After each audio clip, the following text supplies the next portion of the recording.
അടുത്തതായി കോഴിക്കോട് നടക്കുന്ന ജലോത്സവം, ബേപ്പൂർ ജലോത്സവം. ആ ബേപ്പൂർ ജലോത്സവത്തിലെ നിരവധി കാഴ്ചകളുണ്ട്. ആ കാഴ്ചകൾക്കിടയിൽ ഞങ്ങളുടെ ക്യാമറമാൻ സജി തറയിൽ ഈ ഭൂമിയുടെ അവകാശികൾ ആരാണ് എന്നുള്ള ചോദ്യം ഉയർത്തുന്നു. ഈ ഭൂമിയിലെ ആവാസ വ്യവസ്ഥയുമായി ബന്ധപ്പെട്ട വളരെ പ്രധാനപ്പെട്ട ചില കാഴ്ചകൾ നമ്മൾക്ക് കാണിച്ചു തരുന്നു.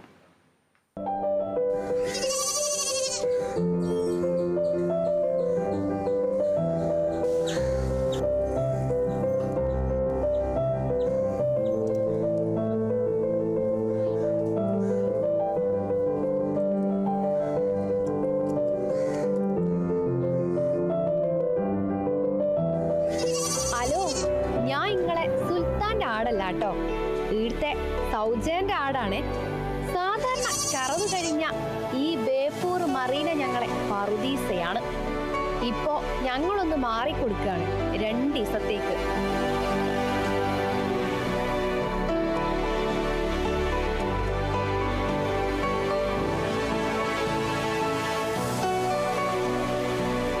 ചുരമിറങ്ങി കടലില്ലാത്ത വയനാട്ടിൽ നിന്നും കടൽക്കര കാണാത്ത പാലക്കാട്ടിൽ നിന്നും മാത്രമല്ല, ഏതൊക്കെയോ നാട്ടുന്ന നാട്ടുകാർ ബേപ്പൂർ ഫെസ്റ്റ് കാണാൻ വരുന്നത്.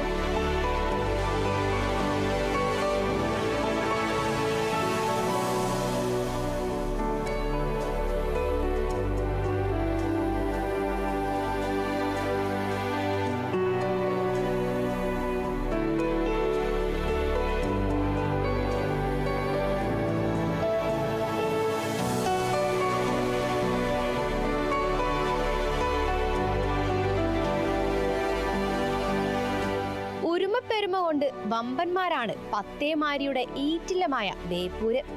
ഇപ്പോ 4ാം പതിപ്പിലെത്തിയ വാട്ടർ ഫെസ്റ്റ് ആണ് ആ പവർ സൂപ്പർ ആക്കണത്.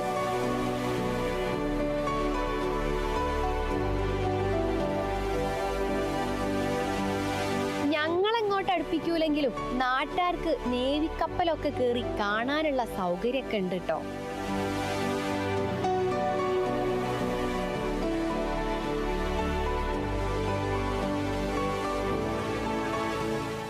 ഞങ്ങളെ പോലെ തീറ്റ ഇഷ്ടമുള്ളവർക്ക് അർമാദിച്ച് തിന്നാൻ ഫുഡ് ഫെസ്റ്റും റെഡിയാണ്.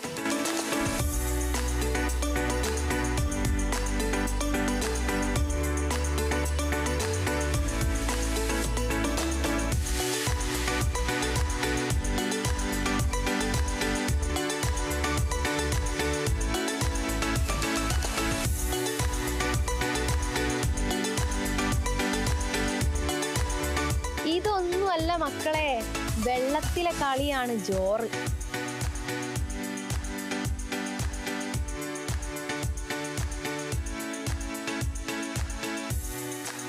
ഒറ്റ നൂൽപ്പട്ടം കണ്ടവർക്ക് തികച്ചും വ്യത്യസ്ത അനുഭവമാണ് ഈ പട്ടം പറത്തൽ കാഴ്ച.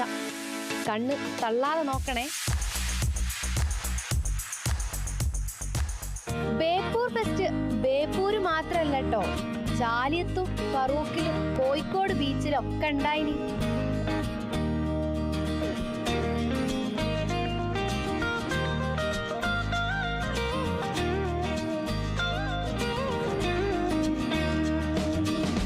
അപ്പോ അടുത്ത ഫെസ്റ്റ് വരെ ഞങ്ങളും ഈടൊക്കെ തന്നെ ഉണ്ടാവും കേട്ടോ. ഷൂട്ട് ചെയ്യാൻ സഹായിച്ച രാഹുൽ മക്കടയ്ക്കും ദൃശ്യങ്ങൾ ചിത്രീകരിച്ച് ഇതൊക്കെ എഴുതിയുണ്ടാക്കി അഭിനപ്പി ചിറക്കലിനെ കൊണ്ട് വായിപ്പിച്ച സജി തറയിലിനുമൊപ്പം നിങ്ങളെ സ്വന്തം